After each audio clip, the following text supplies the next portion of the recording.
ప్రభునందు ప్రియమైనది సంఘ బిడ్డలందరికీ ఈ నెల మొదటి ఆదివారంలోనికి వచ్చినట్టు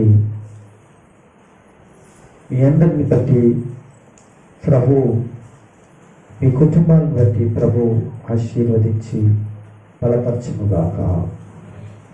అందరూ ఒకసారి స్తోత్రించండి. కొంచెం గట్టిగా చెప్పగలరా? యేసు ప్రభు వారి యొక్క నామములో మరొకసారి మనము దేవుని యొక్క వాక్యం వినడానికి సహాయం చేశారు. అయితే ఈరోజు మనము ధ్యానం చేయబోతున్న వాక్యం మీరు చాలా జాగ్రత్తగా మీరు వినాలని తెలియజేస్తున్నాను. తొందరగానే మనము ఈ వాక్య పరిచయం ముగించుకొని మన ముందున్నటి కార్యక్రమాలన్నిటికీ కూడా సమయాన్ని ఇద్దాం.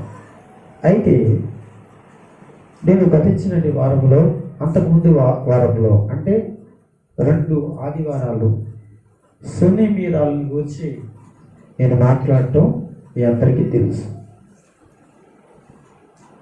ఓకేనా? ఇప్పుడేంటి తెలుసు ఏంటంటే ఎంతమంది చదివారు సమీరాల గురించి నేను చెప్పాను. ఎంతమంది చదివారు ఒకసారి మీ చేతులు చూపించండి.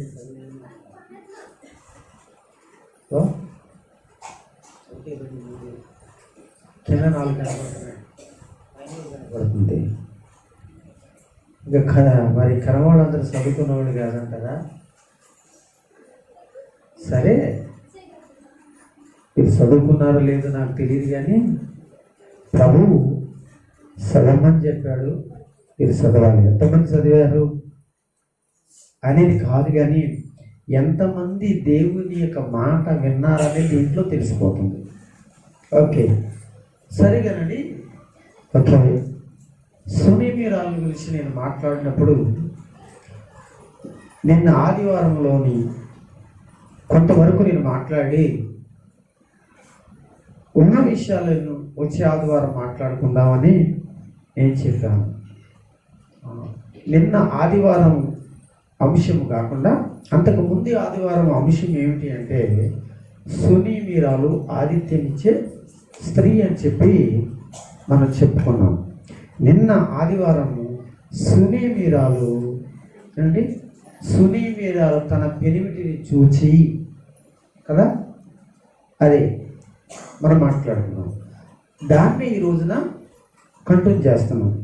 అయితే మీకు ఎలాగ అర్థమవుతుందంటే, నేను చెప్పేదేంటి, ఈరోజు కూడా ఏ అంశం పెట్టుకుంటారంటే సునిమీరాలు తన పెనిమిటిని చూసి 2వ భాగం అని మాత్రం పెట్టుకోవద్దు. ఎందుకంటే ఇది 2వ భాగమే, కానీ నిన్న వారం చెప్పింది కూడా 2వ భాగమే. 2వ భాగం అని పెట్టుకుని బి అని పెట్టుకోండి. నిన్న వారము సునిమీరాల గురించి మాట్లాడుతూ 2వ భాగాన్ని చెప్పాను, పెనిమిటిని చూసి అని ఏ అనేటువంటి భాగాన్ని చెప్పాను. ఇప్పుడు అదే భాగాన్ని కొనసాగిస్తూ సునిమీరాలు తన పెనిమిటిని చూసి 2వ భాగము బి అని పెట్టుకోండి. ఇది మీరు పెట్టుకునే వాళ్ళు రేపొద్దున ఈ మన ఛానల్ నుంచి వస్తున్న వాక్యంలో ఉన్న అంశం కూడా ఆ విధంగానే మనకి కనిపిస్తుంది. దేవునికి స్తోత్రం చెప్పండి. ఇప్పుడు మనం రాజుల గ్రంథంలోకి వెళ్ళిపోతాం. 2వ రాజులు 4వ అధ్యాయంలోకి వెళ్దాం. ఇప్పుడు మనము 4వ అధ్యాయంలోకి వెళ్ళి 9, 10 వచనాలు చదువుదాం. కాగా ఆమె తన పెనిమిటిని చూచి మన వద్దకు వచ్చుచూ పోవచ్చున్నవాడు భక్తిగల దైవజనుడని నేను ఎరుగుదును. కావున మనము అతనికి గోడ మీద ఒక చిన్న గదిని కట్టించి అందులో అతని కొరకు మంచము, మంచము, బల్ల, బల్ల, పీట, పీట, దీపస్తంభము దీపస్తంభము ఉంచుదము. ఉంచుదము. అతను మన యొద్దకు వచ్చినప్పుడల్లా అతడు మన దగ్గరికి వచ్చినప్పుడల్లా అందులో బస చేయవచ్చునని చెప్పాను. అందులో బస చేయవచ్చునని చెప్పాను. చాలా సరిపోతుంది. ఇంకా మనము సుమారుగా ఈ గడిచిన 2 వారాలు, ఈ వారం అంటే 3 వారాలు మనం 3 వచనాలు మనం ధ్యానం చేసుకున్నాం. సుమారుగా ఇంకెన్ని ఉన్నాయి ఏమండి? ఇంకా 34 వచనాలు. అంటే 34 వచనాలు అంటే అనగా 8వ వచనం నుంచి 37వ వచనం వరకు కూడా వచనాలు లెక్కెడితే 30 వచనాలు వస్తాయి కనుక అందులో 3 వచనాలు తీసేస్తే 30 వచనాల్లో 3 వచనాలు తీస్తే 27 వచనాలు ఉన్నాయి. ఇవి వచ్చే వారాల్లో మనకి ధ్యానం చేయబోతాం. అప్పుడైతే ఎక్కువ వచనాలు మనం చూసుకుంటాం అన్నమాట, తొందరగా అయిపోతుంది. అయితే మనం ఇప్పుడు గమనించాలి, సునేమిరాలు అనే దానిని గురించి గత 2 వారాల్లో ఆమెని గురించి కానీ, ఆమె ఎవరు, ఏ ప్రాంతానికి సంబంధించింది, ఆమె హిస్టరీ అంతా గత ముందు వారంలో మన వారంలో కూడా చాలా చక్కటి విషయాలు నేను వాక్యంలో పంచుకున్నాను. అయితే ఈ సునేమిరాలు చాలా భక్తి కలిగినది గాను, మంచి గుణలక్షణాలు కలిగినది స్త్రీ గాను మనకి ఈమెని గురించి దేవుడు రాయించి ఉంచాడు. మీరు గమనించండి ప్రియమైన వారులారా, ఈమె చేసే ప్రతి పని కుటుంబానికి ఆశీర్వాదకరంగా ఉంది. ఈమె చేసిన పని సమాజానికి ఆశీర్వాదకరంగా ఉంది. ఈమె చేసే పని చుట్టుపక్కల వారికి లేక ఇశ్రాయేలు ప్రజల లేక సంఘానికి ఆశీర్వాదకరంగా ఉంది. అంటే మీరు ఒక మాట అర్థం చేసుకోవాలి, మనం చేసేది కూడా ఆశీర్వాదకరంగా ఉండాలి అనే దాన్ని మనం మర్చిపోకుండా ఉండడానికి విషయం చెప్పాము. అయితే ఈమె యొక్క చక్కటి లక్షణాలలో ఒక లక్షణం ఏంటి అంటే, ఆమె తన భర్తను చూసి మాట్లాడుతున్నట్టు విషయం. ప్రియమిటి దేవుని పిల్లలారా, ఈమె ఒక యవనస్తురాలు, చురుకైనది, అందమైనది, మాటకారి, అందుట్లో చాలా మంచి గుణలక్షణాలు, ప్రేమ, అభిమానము, గౌరవము, అసలు చిన్న పెద్ద అనే తేడా కూడా ఒకే రకంగా ఆలోచించి మాట్లాడేది చక్కటి వ్యక్తి ఈ సునేమిరాలు. ఈమె తల్లిదండ్రులు చాలా భక్తిగా పెంచినట్లున్నారు, చాలా అభిమానంగా పెంచినట్లుగా ఉన్నారు. అయితే ఇంకొక మాట అండి, ఆమె వయస్సును బట్టి తన భర్తను ఎంత గౌరవించింది అని అంటే, బైబిల్లో ఒక మాట ఉంది, తన భర్త ముసలవాడు అని ఉంది. దేవుని పిల్లలు గమనించింది, ముసలోడా, పడిచోడా, లేకపోతే కాళ్ళు ఉన్నవాడా, కాళ్ళు లేనివాడా, పనికి వచ్చేవాడా, పనికి రానివాడా అని పక్కన పెట్టింది. అతను ఎవరు అని మనం ఆలోచన చేస్తే భర్త. ఒకసారి అందరూ స్తోత్రం చెప్పండి. మొట్టమొదటిగా ఆమెను ఎలా తన భర్తను ఎలా గౌరవించిందంటే చాలా మంచిగా గౌరవించింది. ఆ గౌరవించే విషయంలో తన భర్త అనగా మాట లేకుండా ఏమి చేయకోకుండా ఉండలేని, లేక తన భర్త తాను చెప్పి చేసేటి పనులు మాత్రమే మనం చూడగలుగుతాము. తన భర్తతో ఇలా మాట్లాడుతుందంట. ఏం చెప్తుందంట? ఎవరి గురించి చెప్తుందండి? ఒక సేవకుడు గురించి తన భర్తతో చెప్తుందంట. మన ఇంటికి పోవుచున్న దైవజనుడు, భక్తి గల దైవజనుడు. మీరు మర్చిపోకూడదు. ఎప్పుడైనా కానీ మన సేవకుల గురించి మన మంచి సాక్ష్యాన్ని ఎక్కడైనా పలికామా? ఏమండి, పలికామా?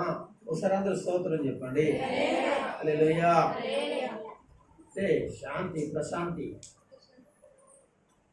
నీకు స్వీట్ కావాలా? అది స్వీట్ ఉంది అక్కడ, బోర్డు బాక్స్లో నీకు ఒక బాక్స్ ఇచ్చేస్తాను.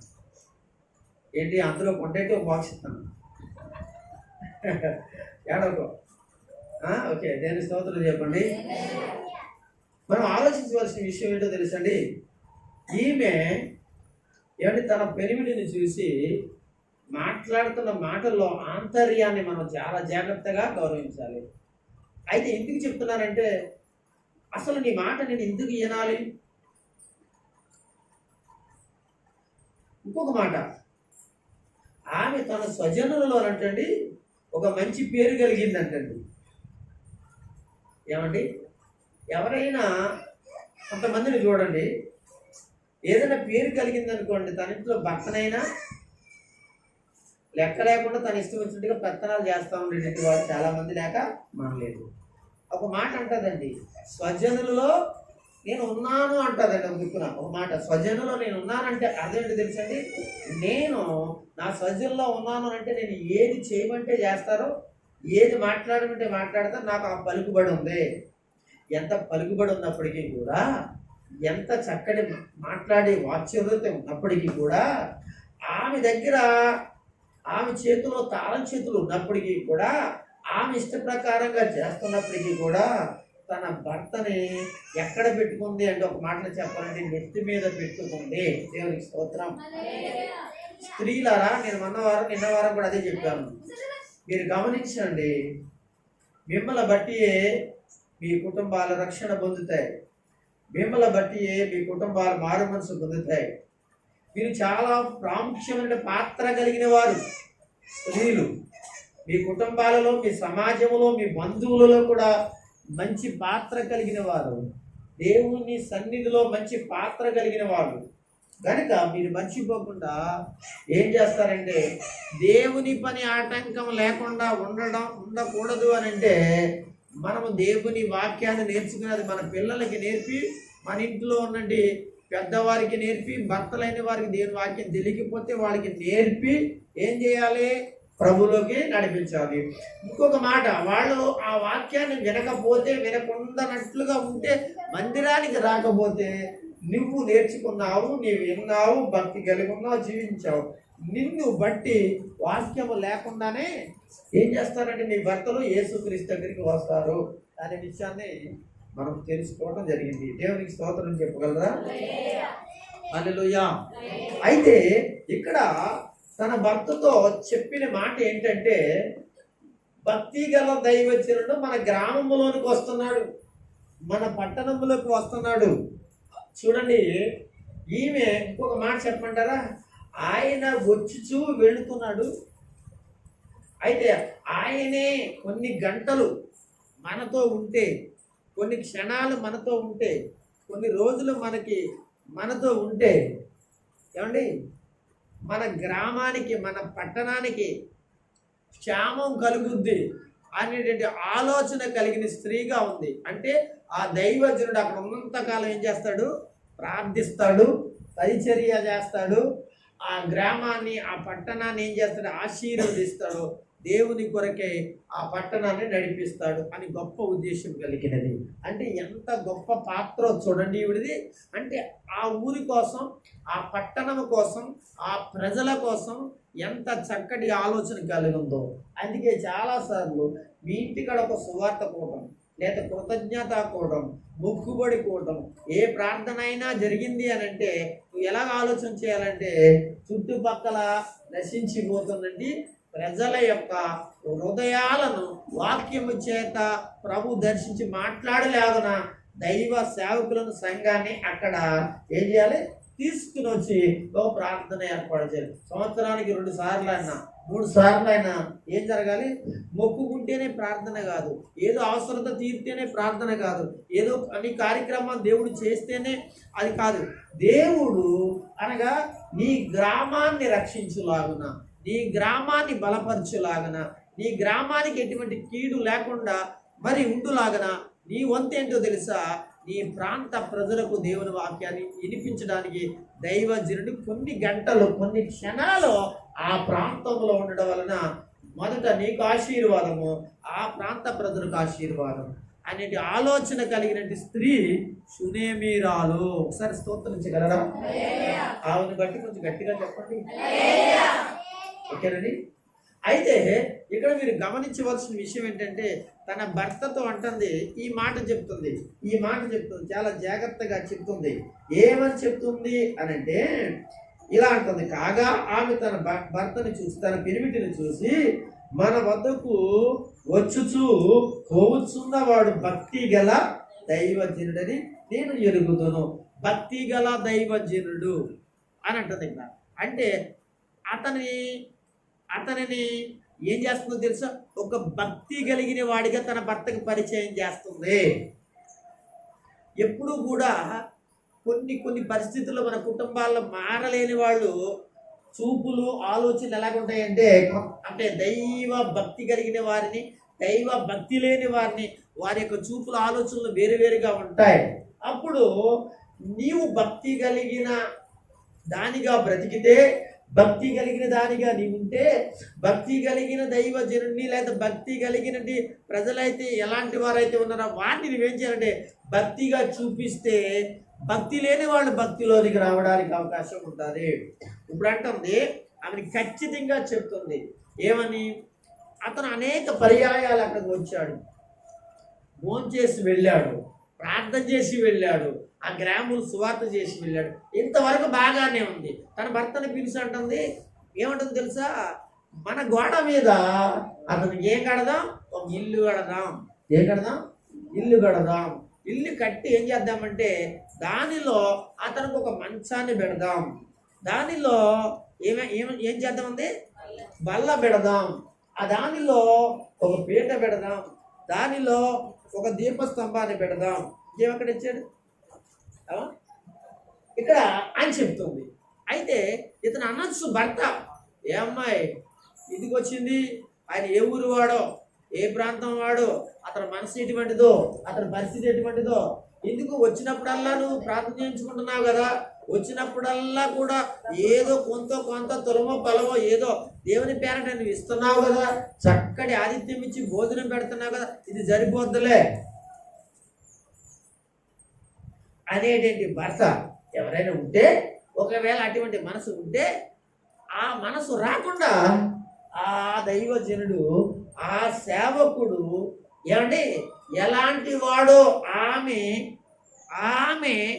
చెప్తున్న మాట ఏంటి, భక్తి గల దైవజనుడు అని చెప్తుంది.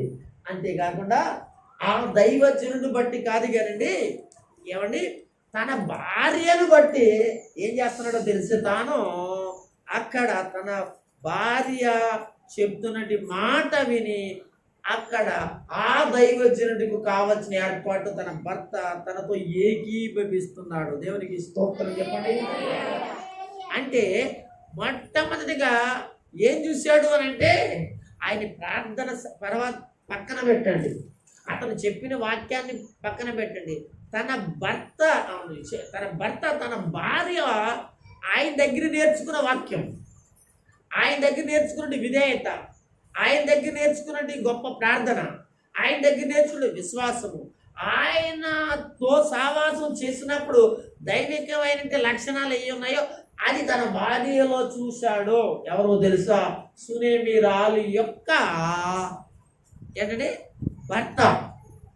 అందుకని మారు మాట కాకుండా ఏం చేయాలనుకున్నాడు, తన భార్య చెప్పింది ఏంటో తెలుసా, తన స్వార్థానికి కాదు, తన ఇష్టానుసారంగా ఉండడానికి కాదు, ఒక దైవ భక్తి కలిగిన మాటలు మాట్లాడుతున్న నా భార్య మాట వినాలని చెప్పేసి ఇక్కడ ఆ దైవజనుడికి ఏం చేశారంటే ఏర్పాట్లు చేశారు.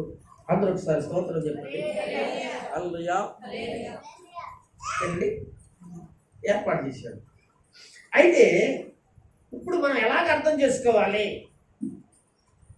దైవజనుడు కనపడుతున్నాడు కదా, సునేమిరాలు కనపడుతుంది కదా, మంచము కనపడుతుంది కదా, ఇంకేం కనపడుతుంది, ఏమంటే దీపస్తంభం కనపడుతుంది, బల్ల కనపడుతుంది, పీట కనపడుతుంది, గది కనపడుతుంది కదా, ఇవన్నీ కూడా కనపడుతున్నాయి. వీటిని మనం ఎలాగా అర్థం చేసుకోవాలి, ఈ రోజున సంఘము దీని నుంచి మనం ఏమి నేర్చుకోవాలి, ఇవి మనకి ఏం బోధిస్తున్నాయి, ఏమి మాట్లాడుతుంది అని అడిగితే ఇక్కడ చాలా క్లుప్తంగా చెప్పేస్తాను, ఎక్కువ టైం తీసుకోకుండా చెప్పేస్తాను. ఇక్కడ ఎలీషా ఎవరికి గుర్తుగా ఉన్నాడు అంటే, ఎవరికి సూచనగా ఉన్నాడంటే యేసుక్రీస్తుకు సూచనగా గుర్తుగా ఉన్నాడు. దేవునికి స్తోత్రం కలుగునుగా. ఎవరు గుర్తుగా ఉన్నాడండి? మీరు మర్చిపోకూడదు. అనగా ఎలీషా ఎవరికి సాదృశ్యంగా ఉన్నాడంటే గుర్తుగా ఉన్నాడు అని అంటే ఎవరికి చూపిస్తుందంటే వాక్యము ఎలీషాని అంటే యేసుక్రీస్తుకు చూపిస్తుంది. అలా ఎలీషా అంటే అర్థం ఏంటి అసలు? ఎలీషా అనే దానికి ఒక అర్థం ఉంది, చాలాసార్లు చెప్పండి. ఏంటండి? దేవుడే రక్షణ. మీరు మర్చిపోకండి. అంటే ఈ లోకానికి రక్షకుడు ఎవడు? యేసు ప్రభు కదా. అయితే అలాంటి అర్థం ఇచ్చి పేరుతో ఉన్నట్టు ఎలీషా మనకి ఇక్కడ పరిచయం అవుతున్నాడు. పరిశుద్ధాత్ముడు మనకి నేర్పించడానికి ఏం చెప్తున్నాడంటే ఎలీషాలో మనం ఏం చూడాలి అంటే దేవుని పిల్లలారా యేసు ప్రభు లేక రక్షకుడని యేసును చూడాలి. ఓకే, మీకు అర్థమైందండి. ఇప్పుడు ఈ ఎలీషాని ఎవరు చేర్చుకున్నారు? రక్షణ ఎవరు చేర్చుకున్నారు? సునేమీరాలు చేర్చుకుంటారు. ఒకటి ఎలీషా దేవుడైతే సునేమీరాలు మనమే. ఎవరో చెప్పండి మీరు? మనమే. ఎవరో? స్త్రీవైన నీవు, పురుషుడివైన నీవు, యవనస్తుడైన నీవు. అంటే ఒక మాటలో నీవు అంటే సంఘం. యేసు ఎలీషా అయితే సునేమీరాలు సంఘం అయితే ఆ సంఘము నీవై ఉండొచ్చు, నీ బిడ్డ అయి ఉండొచ్చు, నీ భర్త అయి ఉండొచ్చు, నీ మామ అయి ఉండొచ్చు, నీ అత్త అయి ఉండొచ్చు, నీ తల్లి అయి ఉండొచ్చు, నీ తండ్రి అయి ఉండొచ్చు, నీ మనవడై ఉండొచ్చు, నీ మనవరాలు అయి ఉండొచ్చు, ఎవరైనా కావచ్చు. సంఘము అంటే అందరూ అందులో ఉన్నారు. అంటే ఇప్పుడు సంఘం. దేవునికి స్తోత్రం కలుగుతుంది గాక. దేవునికి స్తోత్రం చెప్పండి. దేవునికి స్తోత్రం చెప్పండి.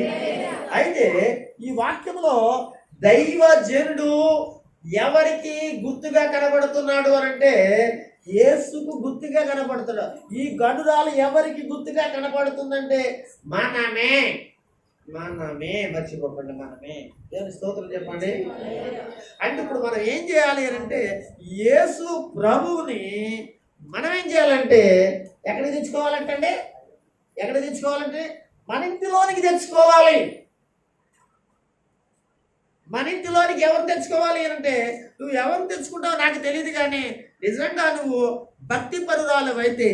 భక్తిపరుడు అయితే మంచి విశ్వాసివైతే మంచి మరి యేసుక్రీస్తు నమ్మిన సోదరుడు సోదరి అయితే ఎవరిని తెచ్చుకోవాలంటే రక్షకుడని యేసు ప్రభుని తెచ్చుకోవాలి. దేవుని బిడ్డలారా, తెచ్చుకున్నట్టు ఆ కుటుంబం లేక సునేమీరాలు ఆమె మంచి ఏర్పాట్లు చేస్తుంది. అలా తెచ్చుకున్నది భోజనం పెడుతుంది అంతది మాత్రం కాదు, కానీ ఆమె సంపూర్ణంగా చేసేటువంటి మాట ఏంటో తెలుసా? తన ఇంటి పైన ఏం చేస్తుందంటే తన ఇంటి పైన ఏం చేస్తుందంటే తన ఇంటి పైన గోడ పైన అంటే ఇంటి పైన గోడ ఉంటుంది కదా, ఆ గోడ పైన ఏం చేయాలనుకుందంటే అనగా ఒక గదిని కట్టించాలనుకుంది. దేవుని స్తోత్రం కలుగుతుంది. మీరు ఆలోచించండి, యేసు ప్రభుని ఎప్పుడు కూడా నీ కుటుంబం ఏం చేయాలి తెలుసు? యేసు ప్రభుని నీ కుటుంబం హెచ్చించాలి తప్ప తగ్గించేటువంటి పరిస్థితులు ఎప్పుడు ఉండకూడదు. ఎప్పుడైనా యేసు ప్రభు నీ కుటుంబంలో నీ పిల్లలు తగ్గిస్తున్నారా? నీ భార్య తగ్గిస్తుందా? నీ భర్త తగ్గిస్తున్నాడు? ఎవరైనా తగ్గిస్తున్నారా? దయచేసి తగ్గించకూడదు. అంటే పైన అనే మాట మనం ఎలాగ అర్థం చేసుకోవాలంటే ఎక్కడ పెట్టాలి? దేవుణ్ణి ఎక్కడ పెట్టాలి? పైన పెట్టాలి. నీ భర్త కంటే ఎక్కువ అన్నట్లుగా ఉండాలి, నీ పిల్లల కంటే ఎక్కువ, నీ భార్య కంటే ఎక్కువ, నీ అత్తమామల కంటే ఎక్కువ, నీకున్న ఉద్యోగముల కంటే ఎక్కువ, నీ పనుల కంటే ఎక్కువ చెప్పుకుంటూ వెళితే అనగా నీ చుట్టాల బంధువుల కంటే ఎక్కువ, నీకున్న ఆస్తి ఐశ్వర్యాల కంటే ఎక్కువ, నీకున్న అంద సందాల కంటే, గౌరవముల కంటే, పదవుల కంటే ఎక్కువ. ఎక్కడ పెట్టాలి? పైన పెట్టాలి. ఎవరినే? యేసయ్యని పెట్టాలి. అది ఎవరు పెడుతున్నారు? సునేమీరాలని గనురాలు పెడుతుంది. సునేమీరాలని గనురాలు పెడుతుంది. ఆ గనురాలు నీవైతే, ఆ గనురాలు నీ యొక్క కుటుంబం అయితే, ఆ గనురాలు నీ భర్త అయితే, ఒకవేళ ఆ గనురాలు నీ పిల్లలైతే దేవుని బిడ్డలారా ఏం చేయాలో తెలుసా అంటే దేవుని పైన పెట్టాలి.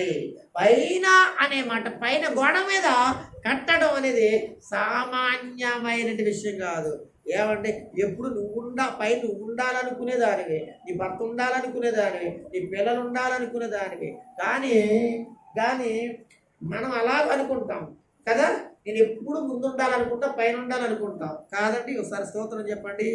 ఈ జీవితంలో మరొకసారి చెప్తున్నాను, ఎప్పుడైనా ఎక్కడైనా ఏ పరిస్థితుల్లో అయినా, ఎలాంటి పరిస్థితుల్లోనైనా, చుట్టాల్లో బంధువులైనా, అనగా వేరే వేరే కార్యక్రమాలైనా, పెళ్ళిళ్ళైనా, పేరెంటాలైనా, అదైనా ఇదైనా ఏదైనా అక్కడ నీ ప్రభువుని ముందు పెట్టాలి.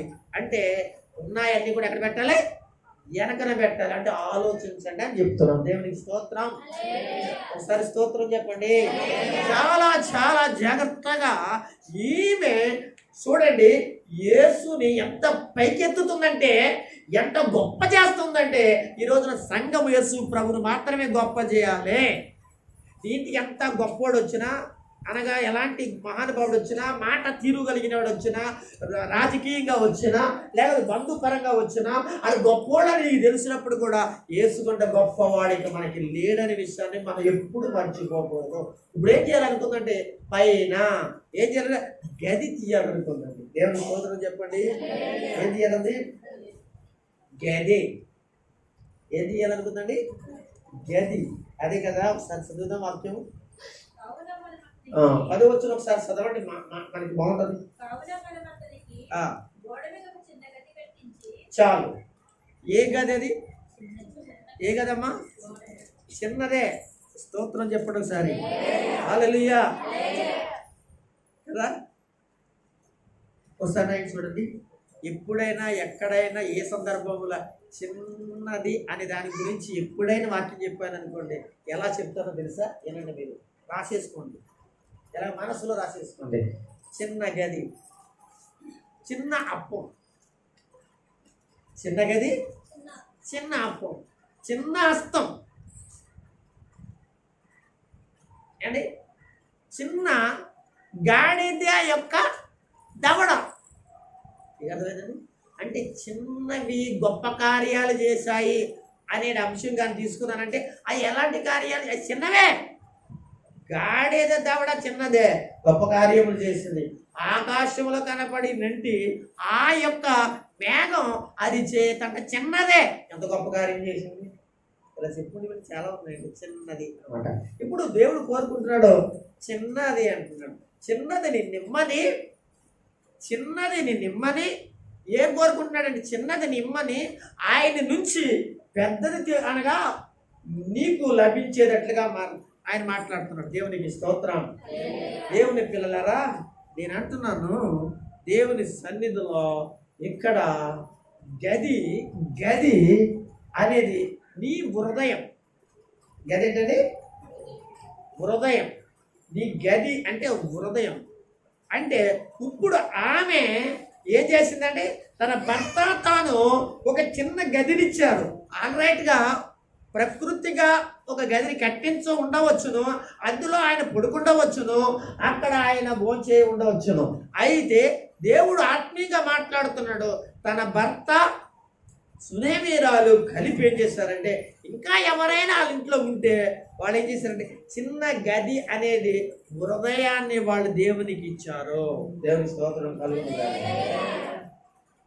సండే స్కూల్ పిల్లలు పాడతారు, యేసున్నాడు, నేను చేయు పనులన్నీ చూచుచున్నాడు. ఇప్పుడు వానేసినట్టున్నారు కదా. ఎవరో మోజేష్ గారు ఉన్నప్పుడు పాటలు అక్కడికి వచ్చి, నా చిన్న హృదయమందు యేసున్నాడు, నేను చేయు పనులన్నీ చూచుచున్నాడు. బడికి వెళ్ళేదా, గుడికి వెళ్ళేదా, చక్కటి పాడుకుంటున్నాడు. పాపము చేయకి చాలా చక్కటి వచనాలు ఉన్నాయి. దేవుని స్తోత్రం కలుగునుగాక. నీ చిన్న హృదయం, నీ బిడ్డ యొక్క చిన్న హృదయం, నీ భర్త యొక్క చిన్న హృదయం, నీ భార్య యొక్క చిన్న హృదయం, నీ ఇంటిలో ఉన్న నీ యవనస్తుల యొక్క చిన్న హృదయాన్ని దేవుడు ఏమంటున్నాడు? నాదంటున్నాడు. ఆ యొక్క హృదయం అనేటి లోపల ఉన్నటి ఆ గదిను నాకు ఇవ్వండి అంటున్నాడు. అందరూ దేవుని స్తోత్రం. ఆ హృదయం అనే గదిని సునేమీరాలు ఏం చేసింది? ఆ యేసు అనేటి ఎలీషా లాంటి లేక యేసు లాంటి వాడికి ఏం చేస్తుంది, ఆ చిన్న హృదయాన్ని ఏం చేసిందంటండి, ఇచ్చేసింది. నువ్వు ఇస్తున్నావా? ఇస్తున్నారా? హృదయాన్ని దేవునికి ఇస్తున్నారా?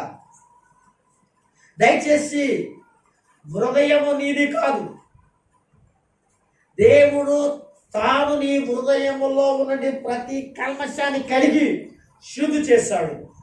ఇప్పుడు ఆ హృదయం అనే గదిలో ఏం పెట్టాలనుకున్నారు, లేక సునీమీరాల గదిలో ఏం పెట్టుకోవాలనుకుంది, ఆ గదిలో ఏం ఉంచాలనుకుంది? మంచము. దేవునికి స్తోత్రం చెప్పండి. మంచము. అందరూ స్తోత్రం చెప్పండి. గట్టి చెప్పండి, ఒకసారి గట్టి చెప్పండి. మంచము.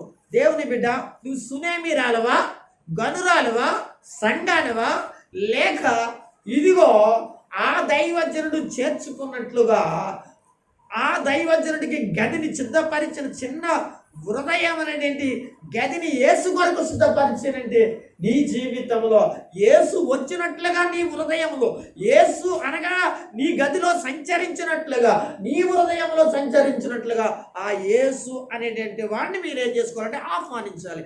ఆహ్వానించిన తర్వాత ఆ గదిలో ఆయన ఉండడానికి ఏర్పాట్లు మీరు చేసుకోవాలి. చేయాలి. అది ఎవరైనా కావచ్చు, నేనైనా కావచ్చు, మీరైనా కావచ్చు. ఆ ఇంటిలో ఏం ఏర్పాటు చేసిందంటే మంచాన్ని ఏర్పాటు చేసింది. మంచం కదా, పొలాన్ని నుంచి వస్తావు, ఫ్యాక్టరీ నుంచి వస్తావు, పని నుంచి వస్తావు, ఎక్కడి నుంచో అనగా ఊరి నుంచి వస్తావు, ఎక్కడి నుంచి వస్తావు, రాగానే నువ్వేమనుకుంటావు, విశ్రాంతి తీసుకోవాలని దేని చూస్తావు అంటే వెంటనే మంచం వేసుకుని మంచం మీద పడుకోగానే హాయిగా ఆదరణ ఇచ్చేది ఏంటో తెలుసా? మంచం. దేవునికి స్తోత్రం. మీరు ఆలోచించండి. ముందు కంచేపు తర్వాత మాట్లాడుతుంది. మంచం వేసుకుని ఏం చేస్తావు? పడుకుంటావు. ఉండండి కంచేపు, అక్కడ ఇప్పుడు బయట నుంచి వచ్చాను, ఒక 10 నిమిషం మీరు అలా ఉండండి, పిల్లలు మీరు ఉండండి, లేదా ఎవరినో ఉండండి. ఆ మంచం అలా ఒడ్డుకి వెళ్తావు. ఒడ్డుకి వెళ్ళగానే నువ్వు ఎంత దూరం వెళ్ళి వచ్చావో, ఎంత పని చేసి వచ్చావో, ఎంత ఏం చేసి వచ్చావో, అబ్బబ్బబ్బబ్బబ్బా ఏం జరిగింది? మంచం మీద అలా పడుకోగానే 5 నిమిషాల తర్వాత ఎలాగైపోయావు? ఆదరణ. ఎంత చక్కటి బలము, శక్తి వచ్చింది. దేవుడికి స్తోత్రం. అల్లు చెప్పండి. అంటే మంచము విశ్రాంతి అని అర్థము. అంటే మంచము నీకు ఏమిస్తుంది? విశ్రాంతి ఇస్తుంది. బైబిల్లో మత్తయి సువార్త 11వ అధ్యాయము ఏమండి, ప్రజలందరికీ అనగా సంఘానికి, సమాజానికి విశ్రాంతినిచ్చేది ఏదంటే యేసు ప్రభువే. అంటాడు అక్కడ 11వ అధ్యాయం 28వ వచనం మత్తయి సువార్త. చూడండి, ప్రయాసపడి భారం మోసుకు సమస్త జనులారా నా యొద్దకు రండి. రండి రండి, విశ్రాంతి కలగజేస్తాను. మంచము మనకి ఏ విధంగా ఆదరణ కలగజేస్తుందో, విశ్రాంతి కలగజేస్తుందో, మన కష్టాన్ని మర్చిపోయేటట్లుగా, ఇంతవరకు మనం చేసిన పనిని మనము అనగా ఆ మంచము మీద పడుకోగానే కాంచేపటి తర్వాత రెస్ట్ తీసుకున్న తర్వాత మన జీవితాల్లో ఉపశమనము ఏ విధంగా, మనకి బలము ఏ విధంగా, మనకి శక్తిని ఏ విధంగా మనము కోరుకుంటున్నామో, దేవుని బిడ్డలారా మంచము దేవుని బిడ్డలారా విశ్రాంతికి గుర్తుగా ఉంది. అంటే సునేమిరాలు ఏం కోరుకుందంటే తన గదిలో, తన హృదయంలో ఏం కోరుకుందంటే గది అనగా మంచాన్ని కోరుకుంది. అంటే ఒక మాటలో చెప్పాలంటే విశ్రాంతిని కోరుకుంది, అంటే ఆరాధన కోరుకుంది, ప్రార్థన కోరుకుంది. తన జీవితంలో ప్రయాసపడుతున్న ప్రతి భారాన్ని తీసేటంటే ఒక మంచం ఉంది. ఆ మంచం మీద పడుకుంటే అంటే విశ్రాంతి తీర్చేటట్టు ఒక యేసయ్య ఉన్నాడు. విశ్రాంతిని కలగజేసే పరిస్థితులు యేసు వలనే కలుగుతుంది కనుక ఆ యేసు అనేటువంటి వారి ద్వారానే విశ్రాంతి కలుగుతుంది. దేవునికి స్తోత్రం కలుగుతుంది కాక. ఈ రోజున ప్రయాసపడి భారం మోసి సమస్యలు నా యొద్దకు రండి, మీకు ఏం కలగజేస్తాను? విశ్రాంతిని కలగజేస్తాను. యేసు రమ్మన్నాడండి. ఆయన ఏంటో తెలుసా? నీకు ఏదో పనులు చెప్తానే కాదు. ఆయన ఎందుకు రమ్మన్నాడో తెలుసా అంటే అనగా నువ్వు ఏ విషయాల్లో భారం కలిగి ఉన్నావు, ఏ విషయాల్లో నష్టం కలిగి ఉన్నావు, ఏ విషయాల్లో కష్టం కలిగి ఉన్నావు, ఏ విషయాల్లో బలహీనత కలిగి ఉన్నావు, ఏ విషయాల్లో అనగా చాలా చాలా పరిస్థితుల్లో అనగా నీ జీవితము విశ్రాంతి లేకుండా అలసిపోతున్నావు, రా నా దగ్గరికి అని ప్రభు చెప్తున్నాడు. నేను ముందుకు వెళ్ళాలి కనుక నేను చాలా వరకు ముఖ్యంగా చెప్పుకున్నాను. పూర్తిగా చెప్పడానికి అవకాశం ఉండట్లేదు కనుక ఇంకా చాలా విషయాలు ఉన్నాయి. కనుక ఇప్పుడు మనం ఏం నేర్చుకుంటున్నాము అంటే గది అంటే దేవుని బిడ్డలారా దేవుని హెచ్చించింది ఎవరండి? శూన్యమీరాలు. అయితే శూన్యమీరాలు సంఘం అయితే ఆ సంఘంలో నీవైతే దేవుని హెచ్చించాలి. అయితే హెచ్చించిన తర్వాత గదిని ఏర్పాటు చేసింది. గది అంటే నీ హృదయమే, అంటే సంఘమే, సంఘ విశ్వాసుల యొక్క హృదయాలే గది. ఆ గదిలో ఏముండాలి? విశ్రాంతి ఉండాలి, అంటే ఆదివారం ఉండాలి, అనగా ఆరాధన ఉండాలి, ప్రభు కొరకే సిద్ధపాటు కలిగినండి, మహిమ కలిగినండి ఆరాధన కార్యక్రమాలు, విశ్రాంతి కలిగిన ఆరాధన. దేవుడు నీతో ఉండినట్లుగా, దేవుడితో నీ ఉండినట్లుగా ఆ గదిలో నీ హృదయంలో ప్రశాంతత, నెమ్మది కలిగినండి కృపలు ప్రవహించినట్లుగా ఆయన మంచాన్ని విశ్రాంతికి ఇవ్వాలి, చోటు ఇవ్వాలి, విశ్రాంతికి చోటు ఇవ్వాలి, ఆరాధనకి చోటు ఇవ్వాలి అని చెప్తూ ఇంకొక మాట ఏంటో తెలుసు అంటే అక్కడ రాయబడిన మాట అంటే ఏంటండి బల్లేనండి బల్ల ఏమన్నాడు అక్కడ?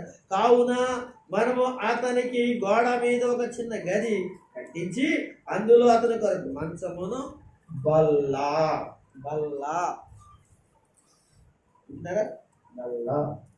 బల్ల అంటే దేవుని వాక్యం. స్తోత్రం చెప్పండి. మీకు అర్థమవుతుందండి? బల్ల అంటే ఏంటండి? దేవుని వాక్యం. ఇప్పుడు ఇది బల్ల మీద ఏం పెట్టుకున్నాము? బైబిల్ పెట్టుకున్నాం. బైబిల్ ఏంటది? పాత నిబంధనలో దేవుని ప్రతిష్ఠిత గుడారములో ఏంటి 3 ఇవి ఉంటాయి. అదే ప్రతిష్ఠిత గుడారంలో 3 స్థలాలు ఉంటాయి. అందులోనే 1 ఆవరణము, 2 పరిశుద్ధ స్థలము, 3 అతి పరిశుద్ధ స్థలము.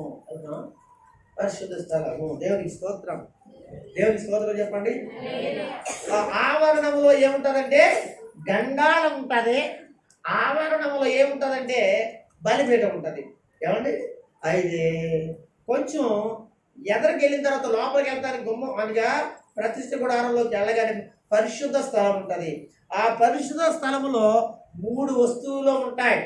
1 దీపస్తంభము, 2 సముఖపు రొట్టెల బల్ల, 3 చెప్పండి. 2 చెప్పారు కదా, మీరు ఒకటి చెప్పాలి.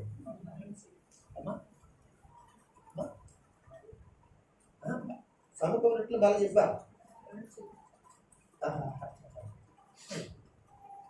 అయ్యో, మీరు ఎప్పుడు వాటిని చెప్తారండి? మీరు ఎప్పుడు దేవుని మాటలు చెప్తారండి? 1 చెప్పాను దీపస్తంభము, 1 దీపస్తంభము, 2 సముఖపు రొట్టెల బల్ల గురించి చెప్పుకుంటాం. బల్ల దానికి ఎక్కడికి వెళ్తాం. 3 ఏంటంటే ఏంటమ్మా? ధూపవేదిక. దేవునికి స్తోత్రం. అంటే సాంబ్రాణి వేసి ధూపవేదిక. 3 వస్తువులు ఎక్కడ ఉంటాయి? పరిశుద్ధ స్థలం ఉంటాయి. అతి పరిశుద్ధ స్థలంలో ఏముంటాయో తెలుసండి? మందసం ఉంటుంది.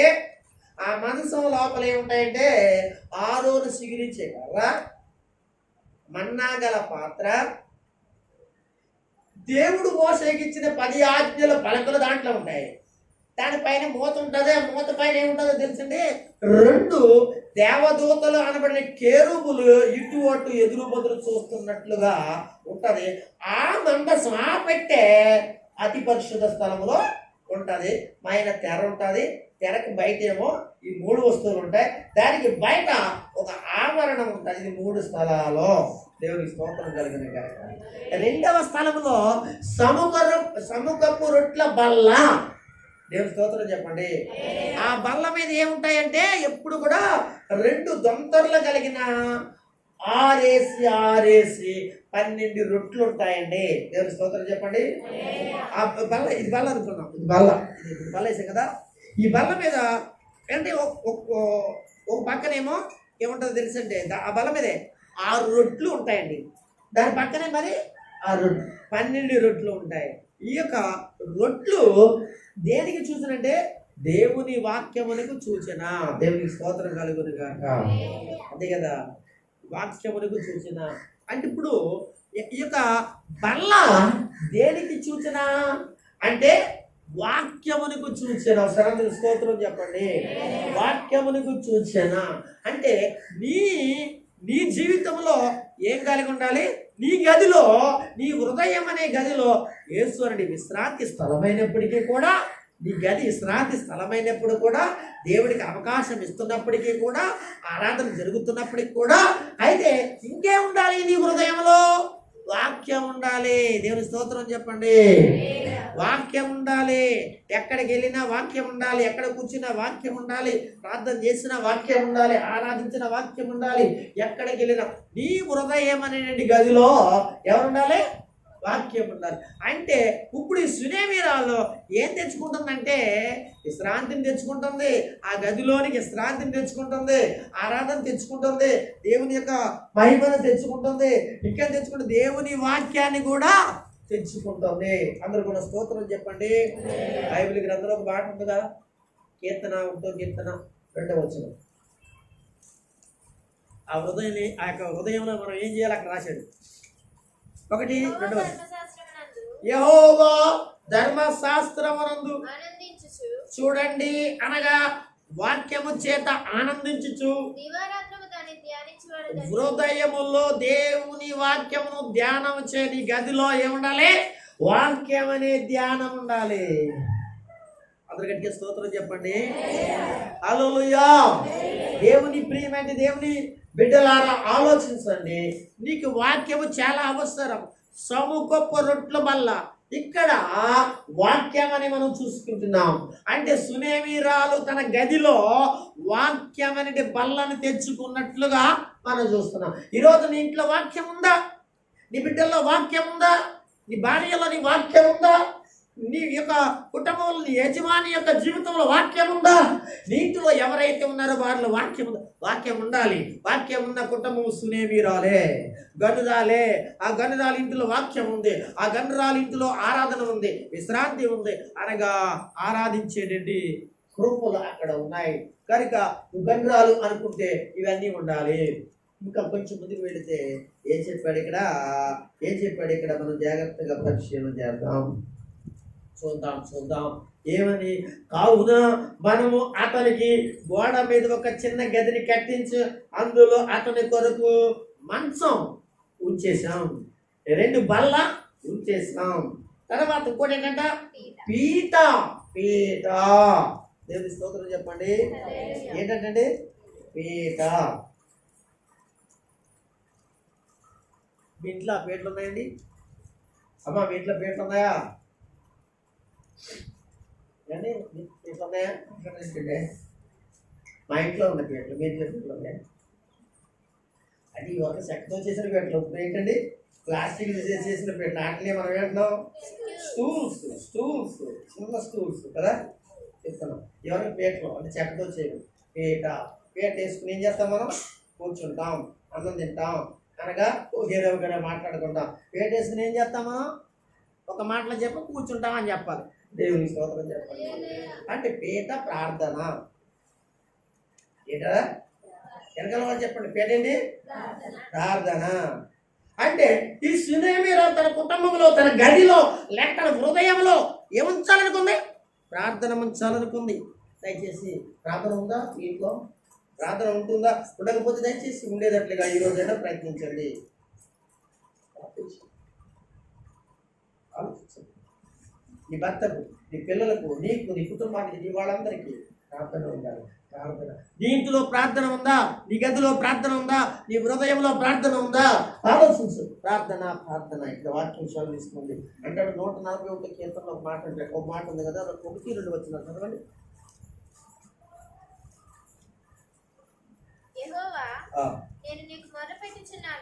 ఎన్ని చదువుతున్నామ్మా?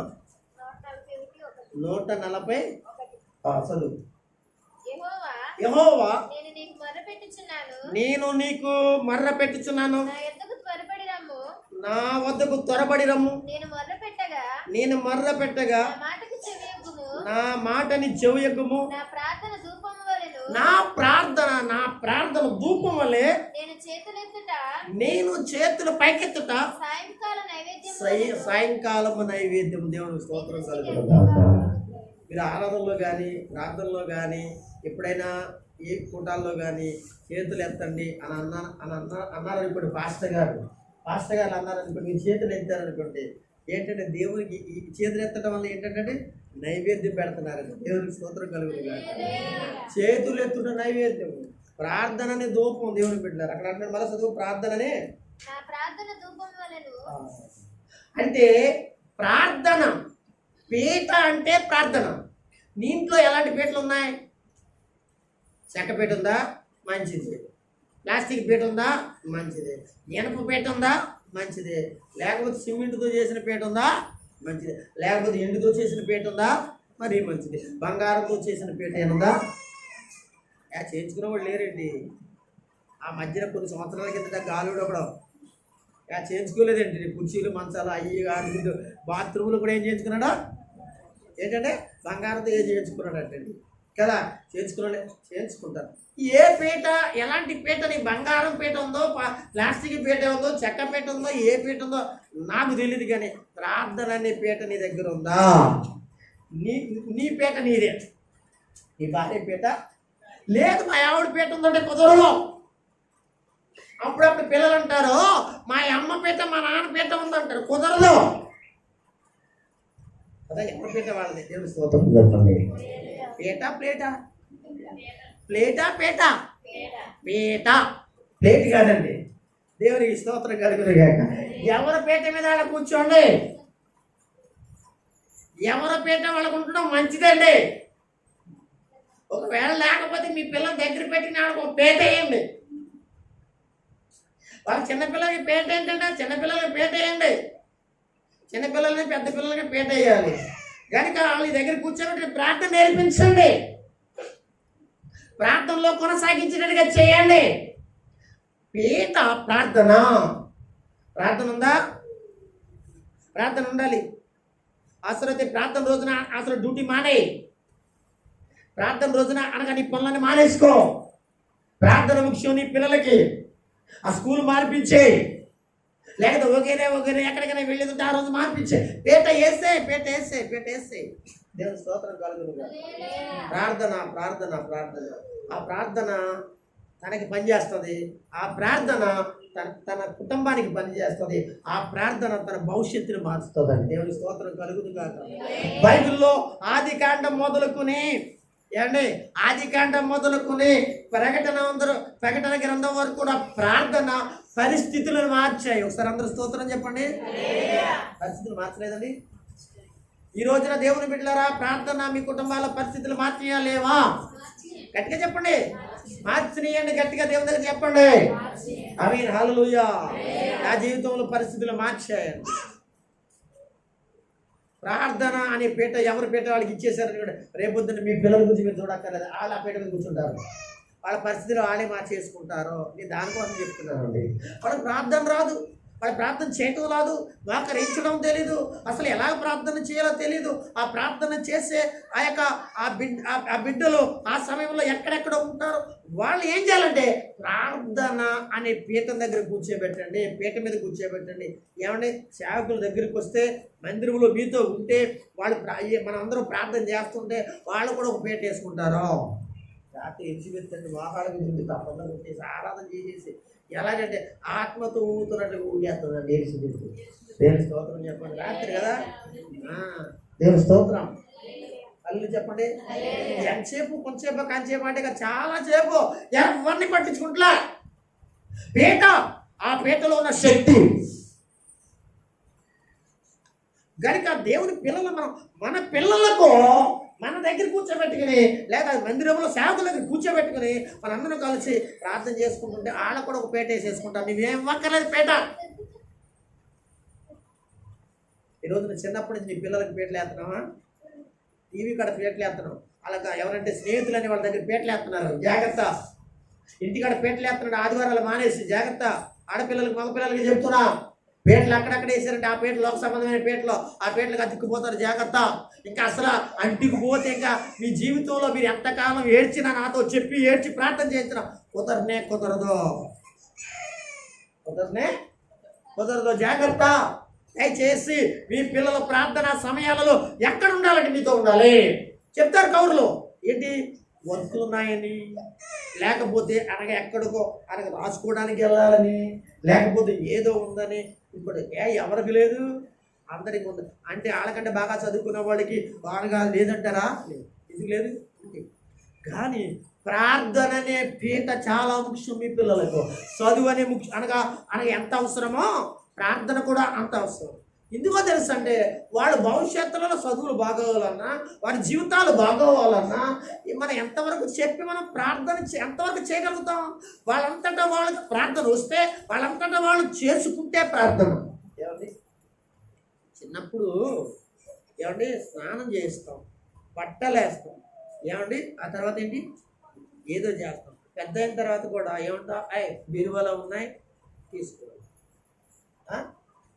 అక్కడ గోళీలో ఉన్నాయి నీళ్లు తోడు, అదే కదా చెప్తాం. ఆ వాస్తవం గారు అదే చెప్తుందండి. ఎవరికి? రాజులకి చెప్తుంది. అమ్మ నీ తోడ అంటుంది. అదే నీళ్ళు మళ్ళా ఇంకా నీ తోడాలా నేను అమ్మ బట్టల మా వెళ్ళిపోతాడు, బాత్రూంలోకి వెళ్తాడు, ఏం చేస్తాడు టవలని అరుస్తాడండి. తెలీదా పట్టుకెళ్ళడం అంటే? ఇంటికి చెప్తున్నాను ఈ విషయాలు. దేవుని పిల్లరా, మనము మన పిల్లలకు ఏమండి శారీరకంగా కొన్ని మనం నేర్పుతున్నాం కదా, ఇంట్లో కొన్ని బాధ్యతలు అనగా నేర్పుతున్నాం కదా. అయితే ఆధ్యాత్మికంగా ఈ లోకంలో అనగా ప్రజలలో సంఘములో దేవునితో వాడు బ్రతుకుతున్నప్పుడు ప్రార్థన అనే పేట వాడుకుంటే వాళ్ళు ఎలా బతకాలో మీరు నేర్పించక్కర్లేదండి. ఎక్కడికి వెళ్తారు వాడు? డైరెక్ట్గా ఎక్కడికి వెళ్తారు? దేవుని దగ్గరికి వెళ్ళిపోతారు. ఎందుకంటే దేవుని దగ్గరికి మాట్లాడడానికి వెళ్తారు. ప్రార్థన అంటేనే ఏంటంట? దేవునితో మాట్లాడడం. ఇది ఎక్కడుంది ఈ మాట? ఆదికాండం 5వ అధ్యాయం ఎక్కడుందో? మొట్టమొదటిగా ప్రార్థన ఎక్కడ ప్రారంభించబడింది? ఆదాము తర్వాత, కయీనా, ఏబేలు తర్వాత ఏనోషు అనేటువంటి వాడు ఒకడు ఉన్నాడు. అమ్మ వచనం చెప్పమ్మా. 5:26 ఉంది ఆదికాండం, చదవమ్మా. షేతునకు కూడా ఎవరుంటారు? కుమారుడు పుట్టాడు, అతనికి ఏనోషు అని పేరు పెట్టడం జరిగింది. అప్పుడు వింటున్నారు, దయచేసి వింటున్నారా? అప్పుడు ఏంటంటే ఏం జరిగింది? ఇదిగో దేవుని నామమున ప్రారంభించబడింది. ఎప్పుడు ప్రారంభించబడింది? ఆదిలోనే ప్రారంభించబడింది. అంటే దేవునితో మాట్లాడటం జరుగుతుంది. అందరూ గట్టి స్తోత్రం చెప్పండి. గట్టి చెప్తారా? మీకు అర్థమవుతుంది ఈ విషయం. అంటే ఇప్పుడు మీరు ఏం చేయాలి? మీరు ప్రార్థనాపరులే, మీ భర్త ప్రార్థనాపరుడే, మీ కుటుంబంలో చాలా మంది ప్రార్థన, మరి కొంతమంది ప్రార్థన అనే పీఠం లేకుండా ఉన్నారు. ఆ ప్రార్థన అనే పీఠ ఎంత ముఖ్యమనంటే దేవుని బిడ్డలారా, దేవునితో మాట్లాడడానికి వెళ్తున్నాడు. ఏమన్నా మాట చెప్పిన ఎప్పుడైనా ఎక్కడైనా ఏ సందర్భం అయినా మీరు ఇలా మాట్లాడేదండి, మా అబ్బాయి అంటే మా అమ్మాయి అండి, ఏంటంటే మా అబ్బాయి అంటే మా అమ్మాయి అండి, మీకు తెలుసా? ఏంటో తెలుసా? ఏంటో చెప్పు. ఏంటి? సీఎం గారితో మాట్లాడారండి. ఎవరితో మాట్లాడారు? సీఎం గారితో మాట్లాడారు. అబ్బాయి మీ అబ్బాయి సీఎం గారితో మాట్లాడితే మా అమ్మాయి ఎవరితో మాట్లాడింది? కాదు, ప్రధానమంత్రితో మాట్లాడింది. ఏమంటే మీ పిల్లలు ప్రధానమంత్రి ముఖ్యమంత్రితో మాట్లాడితే ఎంత సంఘాలు కొట్టేసుకుంటున్నారో. వీళ్ళందరికంటే గొప్పవాడని యేసుక్రీస్తు ప్రభుతో మాట్లాడితే మీకే మాట్లాడితే వాళ్ళు ప్రార్థన చేస్తే, నేను అదిగా చెప్పాను రాత్రి అప్పుడు చూసారా? అంటే ఈ అమ్మలతో అనగా ఏ అమ్మలతోటి ఈ అమ్మలతో ఆ అమ్మలతో మాట్లాడక్కర్లా. ఈ లోకంలో ఎవరితో మాట్లాడక్కర్లా. దేవునితో మాట్లాడితే ఈ లోకంలో అందరికంటే గొప్పవాడైన యేసుక్రీస్తుతో మాట్లాడుతుంటారు. పండి దేవునికి స్తోత్రం కాదు. మా అమ్మాయి అంటే దేవునితో మాట్లాడతాడంటే ఎంత సంతోషం. మా అబ్బాయి అండి, నా భర్త అండి, నా భార్య అండి దేవునితో మాట్లాడటం అంటే కానీ ఎలా ఉంటుందంటే దేవుని స్తోత్రం కలిగింది కాదు. మరి మాట్లాడాలంటే ఏం కావాలంట? అతని కాదు, పీట కావాలి. ఏం కావాలి? అబ్బాయి పీటలు ఉన్నాయా? పీటలు చేపల చెట్లు కడతారా? పీటలు ఉద్యోగాలు కడతారా? కొన్ని పీటలు వదిలేసి వచ్చేస్తారండి ఎక్కడెక్కడ. మళ్ళీ గమగమ అప్పుడప్పుడు బైబిల్ కూడా అలాగే మర్చి వెళ్ళిపోతూ ఉంటారు కదా. దేవుని స్తోత్రం కలిగింది. అందులో చెప్పండి. పీట పీట పీట బయటికి వెళ్తే పీట, బయట నుంచి వస్తే పీట. ఏంటి? బయటికి వెళ్తే పీట వేయాలట, ప్రభు పలానా దానికోసం వెళ్తున్నాను పెట్టేయండి. మళ్ళీ వచ్చేసిన తర్వాత ప్రభు పలానా దానికోసం వెళ్ళాను నాయన పెట్టేయి. మళ్ళా పొద్దున్నే సాయంత్రం ఖాళీగా ఉన్నప్పుడు ఎప్పుడు పడితే అప్పుడు పేట. దేవుని స్తోత్రం హల్లెలూయా. ఎంతమంది మంగళవారం పేట వేస్తారో చూస్తాను. ఛాన్సీ ఏమండి ఎత్తరా పేటలో ఆలోచించే పేట వేయాలి. దేవుని స్తోత్రం కలుగుతుంది పేట. అంటే సునేమిరాలు ఏం చేసిందంటే ఏం చేసింది సునేమిరాలు అనగా దైవజనుడు అనబడిన యేసు ప్రభువు వారికి ఒక పైన అంటే పైన అనే మాటకి హెచ్చించింది. రెండవది ఒక గది కట్టించింది. మూడవది అనగా మంచం వేసింది. నాలుగో అనగా బల్లేసింది. కాదు బల్ల ఓకే. తర్వాత ఇప్పుడు ఏం చేస్తే పేటేస్తుంది. దయచేసి మీ పేటలో మీ కూడానే పట్టుకెళ్ళిపోండి. అర్థమైందండి. ఒకవేళ అప్పుడప్పుడు వచ్చి నా పేట మీకు ఇస్తానేమో మీరు అనుకుంటున్నారేమో. నీ ప్రార్థన నీదే, నీ భర్త ప్రార్థన నీ భర్తదే, నీ పిల్లల ప్రార్థన దేవుని స్తోత్రం కలుగుతుంది. దేవుని స్తోత్రం చెప్పండి. హల్లెలూయా. ఆ ప్రార్థన ఎక్కడికి వెళ్తుందండి? దేవుని దగ్గరికి. ఇంకొక మాట చెప్పి నేను ముగింపులోకి వచ్చేస్తాను. ఎందుకంటే వాళ్ళ కార్యక్రమం కదా. ఒకసారి ప్రకటన గ్రంథంలో ఒక మాట ఉంటుందండి. మీకు తెలిస్తే తీయండి.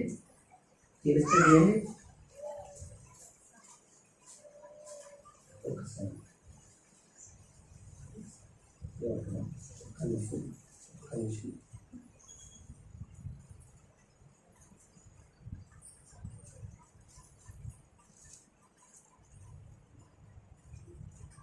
పరిశుద్ధుల ప్రార్థన గురించి మాట్లాడుతుంది. పరిశుద్ధుల ప్రార్థన గురించి ప్రకటన గ్రంథం అందరూ తెరిచి చూడండి.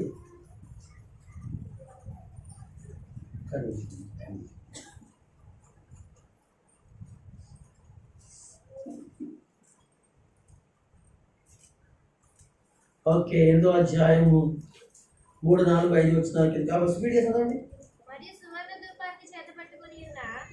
ఏంటంటే అది సువర్ణ ధూపార్తె. అదే అంటే ధూపం వేసే ధూపార్తె. వేరొక దూత వచ్చి బలిపీఠం ఎదుట నిలవగా సింహాసనం ఎదుట ఉన్న సువర్ణ బలిపీఠము పైన పరిశుద్ధులందరి ప్రార్థనలతో కలుపుటకై. చూడండి, పరిశుద్ధుల ప్రార్థన కలుపుటకు సువర్ణ బలిపీఠము వద్ద ఏముందో తెలిసి కలుపుటకే అతనికి బహు ధూపద్రవ్యములు ఇవ్వబడిన. అప్పుడు ధూపద్రవ్యములు పుగా పరిశుద్ధుల ప్రార్థనతో కలిపి దూత చేతుల నుంచి పైకి లేచుట దేవుని సన్నిధిని చేరినది. అంటే నువ్వు చేసిన ప్రార్థన, నీ బిడ్డ చేసిన ప్రార్థన, నీ కుటుంబం చేసిన ప్రార్థన, పీట అనబడిన ప్రార్థన ఎక్కడికి వెళ్ళిందండి? దేవుని సన్నిధికి చేర్చబడతాయి. దేవుని సన్నిధికి ప్రార్థన చేర్చబడిన తర్వాత ఏమండి? చేర్చబడిన తర్వాత జవాబు రాకుండా ఉంటుందా? ఒకసారి చెప్పండి మీరు అందరూ. వస్తుంది. అందరూ స్తోత్రం చెప్పండి. సునేమిరాలు ఇంకోటి చేసిందండి. ఏంటండి? దీపస్తంభం. ఏం చేసిందండి?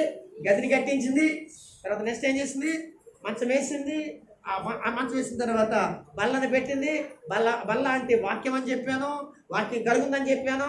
పీట అంటే అనగా ప్రార్థన అని చెప్పాను, ప్రార్థన కలిగిందని. ఇంకోటి ఏంటంటే ఏం కలుగుందంటే ఆవిడ దీపస్తంభము. దేవుని స్తోత్రం కలుగుతుంది. ఏ స్తంభం అండి ఇది? దీపస్తంభం. మీరు పాత నిబంధనలు చదువుకుంటే ప్రతిష్ఠ గుడారంలో దీపస్తంభం ఉంటుంది. నేను చెప్పాను కదా. ఎక్కడ? 2వ స్థలంలో కదా. 1 ఆవరణము, 2 పరిశుద్ధ స్థలము, 3 అతి పరిశుద్ధ స్థలం. పరిశుద్ధ స్థలం అనే దాంట్లో 3 ఉంటాయి. 1 ఏంటండి? ధూపార్తె, 2 సొమ్మకొక రొట్టెల బల్ల చెప్పేశాను. 3 చెప్పండి నేను దీపస్తంభం ఉంటుంది. దీపస్తంభం ఉంటుందండి. ఆ దీపస్తంభం ఎలా ఉంటుంది అని అంటే ఏమంటే ఇలా ఉంటుంది. దీపస్తంభం ఇలా ఉంటుంది. దాని కింద పట్టు ఉంటుంది కనుక ఇక్కడ ఒక కాడ వస్తుంది, దాని పక్కన కాడ వస్తుంది, దానికి పైగా మరి కాడ వస్తుంది, మరొక కాడ వస్తుంది, మరొక కాడ వస్తుంది, మరొక కాడ వస్తుంది. ఎన్ని వచ్చింది ఇక్కడికి? ఎన్ని వచ్చి చెప్పరా? 6. అంటే దీపస్తంభానికి 7 దీపాలు ఉంటాయి. ఇప్పుడు ఎన్ని దీపాలు వచ్చాయి? ఎన్ని వచ్చాయి? పైన కూడా ఏం కాడలు అవుతుంది కనుక అక్కడ ఒక దీపస్తంభం ఉంటుంది. అది మీద ఉంటుంది. అరే మరి మీకు అర్థం అవ్వాలంటే పమ్మిద. కానీ కాడలు వచ్చి ఆ కాడల మీద ఏముంటాయి తెలుసా? పమ్మిదలు ఉంటాయి. ఆ పమ్మిదలో నూనె ఉంటుంది, అందులో ఒత్తు ఉంటుంది. ఎప్పుడు కూడా దేవుని గుడారంలో ఎప్పుడు కూడా ఎదుగుతాయి. అయితే దేవుని బిడ్డలారా, ఇప్పుడు ఎన్ని వచ్చాయి? 7 దీపస్తంభాలు కదా. 7 దీపస్తంభాలు ఎక్కడ కనపడతాయి మనకి? చెప్పండి. 7 దీపస్తంభాలు. 7 దీపస్తంభాలు అండి. 7 దీపస్తంభాలు ఎక్కడ? ఎక్కడ? ప్రకటన గ్రంథంలో ఎక్కడ? 3వ అధ్యాయంలోనా? చదివండి. 7 దీపస్తంభం మధ్య సంచరించి వాడు. 1వ అధ్యాయం, 2వ అధ్యాయం, 3వ అధ్యాయం చూడండి తొందరగా. తొందరగా తీయలేదా?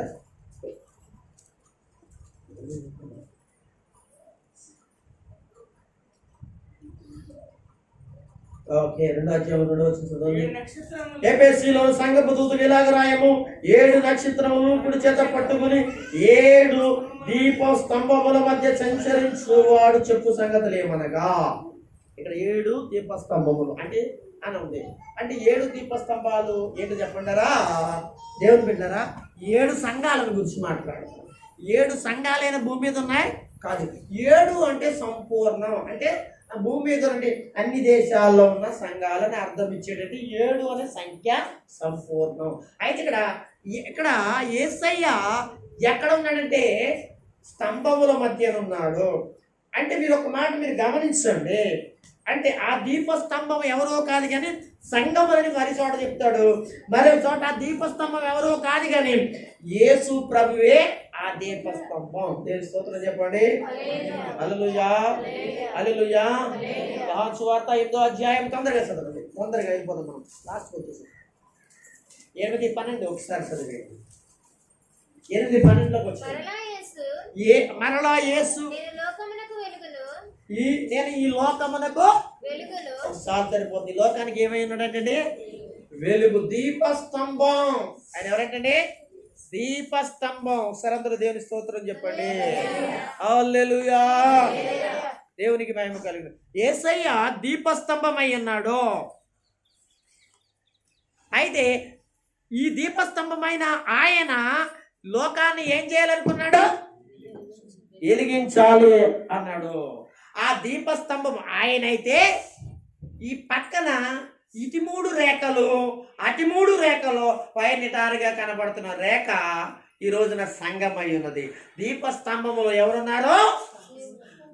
దీపస్తంభములో ఎవరున్నారు? ఈ పక్క ఎవరున్నారు? సంఘం అనబడినది మనమే ఉన్నాము. అంటే అనగా మనం వెలిగించేది లేక వెలిగించబడుతున్న యేసు మనలను వెలిగించాలని లోకానికి వచ్చాడని యోహాను సువార్త 8:12లో చెప్పాడు. కనుక ఇప్పుడు మనం ఏం చేయాలి? దీపాలు మనబడిన మనం ఏం చేయాలి? అలాగే వెలిగించబడాలా? ఆర్పివేయబడాలా? అంటే ఇప్పుడు సునేమిరాలు ఏం చేస్తుందో తెలుసా?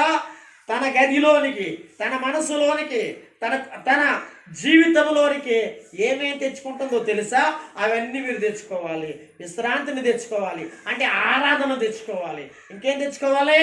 కనుక వాక్యాన్ని తెచ్చుకోవాలి. ఇంకేం తెచ్చుకోవాలి? ప్రార్థన పీఠాన్ని తెచ్చుకోవాలి. ఇంకేం తెచ్చుకోవాలి? ఏమండి? యేసు అనేటువంటి వెలిగించు నీ జీవితాలకి, నీ కుటుంబాలకి వెలుగు ఆయన ఒక్కడే కనుక కదండి. ఆ వెలుగైన యేసుని ఎక్కడికి నడిపించాలి? నీ ఇంట్లోనికి రావాలి, నీ గదిలోనికి రావాలి, నువ్వు వెలిగించబడాలి. లాస్ట్ ఒక మాట ఉంది, మత్తయి సువార్త 5:15 అనుకుంటా. చదవండి తొందరగా. 5:15. మనుషులు దీపము వెలిగించి కొంచెం కింద పెట్టరు కానీ అది ఇంట నుండి వారందరికీ వెలిగించుటకై దీపస్తంభం మీదనే పెట్టుదురు. దేవునికి స్తోత్రం కలుగును గాక. వింటున్నారా మీరు? మనుషులు దీపం వెలిగించి ఎక్కడ పెడతారు? కొంచెం కింద పెడతామా? అంటే కొంచెం కింద పెడతామా? మనం మంచం కింద పెడతామా? కొంచెం కింద మంచం కింద పెడితే ఏమవుతాయండి? కొంచెం కింద మంచం కింద ఆత్మీయ మీ యొక్క మీరు మంచం కింద కొంచెం కింద పెడితే ఏమవుతుంది? అవ్వదా? నిజంగా ఆరిపోద్దా? ఆరిపోద్దా అన్నవాళ్ళు దేవుని స్తోత్రం చెప్పండి. బాగా మండుతుంది అన్నవాళ్ళు దేవుని స్తోత్రం చెప్పండి. చెప్పండి. కొంచెం ఏంటి తెలుసా? నువ్వు చేసుకునే ఉద్యోగం, నువ్వు చేసుకునే వ్యాపారం, నువ్వు చేసుకునే పను, ఇప్పుడు ఏం చేస్తున్నావు? నువ్వు ఆరిపోతున్నావు వాటి గురించి కదా. చూడండి, ఇది చెప్తూ మనసు ఎలా బాగుంటుంది ఏమండి. కనుక నువ్వు ఎక్కడ ఆరిపోతున్నావు? ఉద్యోగం కావచ్చు, వ్యాపారం కావచ్చు, పనులు కావచ్చు, ఇంకోటి కావచ్చు, అనవండి ఎక్కడ ఆరిపేసుకుంటున్నావు? దాని కింద ఎత్తుకుని ఆరిపేసుకుంటున్నావు. అనగా ఒక్కొక్కళ్ళు ఏం తెలుసా? ఎంత తీరుబాటు ఉన్నా, ఎంత చేయకున్నా కానీ ఆ మంచమే అన్నాడు. మంచం మీద ఆరిపేస్తున్నావు. ఏదే పని అనగా నీ ఆత్మీయ జీవితాన్ని ఆరిపేస్తున్నావు. దయచేసి అలాంటిది వద్దు. ముగించేస్తున్నాను నేను. మనం ఏం కోరుకోవాలి? సూనేమీరాల గురించి మనం ఎన్ని వచనాలు? 30 వచనాలు అయితే ఇప్పుడు ఎన్ని వచనాలు ధ్యానం చేసాం? ఎన్ని వచనాలు? ఇంకా చాలా వారాలు మనం చెప్పుకుంటాం ఆమె గురించి. ఆమె గురించి గొప్ప విషయాలు నేను మాట్లాడాలని అనుకుంటున్నాను. కనుక ఎన్నో సంగతులు అంటే మరి మొన్న వారం కాకుండా అంత ముందు వారము దేవుని బిడ్డలారా సునేమీరాలు ఆతిథ్యం ఇచ్చే స్త్రీ అని చెప్పాను. నిన్న వారం అయితే సునేమీరాలు తన పెనిమిటిని చూచి అనే అంశం మీద మాట్లాడాము. అది ఏ అనేది భాగము. ఇప్పుడు అదే భాగం మీద రెండవ భాగం ఏంటో తెలిసేటండి. సునేమీరాలు తన భర్తను చూసి ఏం చేసిందండి? ఇవన్నీ ఏర్పాట్లు చేసింది. మీరు కూడా మీ జీవితాలలో సునేమీరాలు వల్లే ఉండాలని చాలా కొత్తగా నేను ముగిస్తున్నాను. చాలా జాగ్రత్తగా మీరు అలాగ ఉండండి, ఆత్మీయంగా ఉండండి, ఆశీర్వాదాలు పొందండి, దేవుని కొరకు బ్రతకండి. మీరు గొప్ప ఆశీర్వాదకరమైన పరిస్థితుల్లోకి వెళ్ళండి. దేవుడు చిత్తమైతే ఏమండి వచ్చేవారు ఇంకా కొన్ని విషయాలు ఆవిడ గురించి ఏమండి 3వ భాగాల గురించి మాట్లాడుకుంటాం. అలాగే ఎన్ని భాగాలు అయితే అన్ని భాగాల గురించి చెప్పుకుంటూ మనం నేర్చుకుందాం ఆమె గురించి. దేవుడి మాటలు మనందరి ఇంట్లో ప్రభు దీవించి ఆశీర్వదించుగాక. ఒకసారి అందరూ స్తోత్రం చెప్పగలరా? గట్టిగా చెప్పండి. హల్లెలూయా. మంచిది.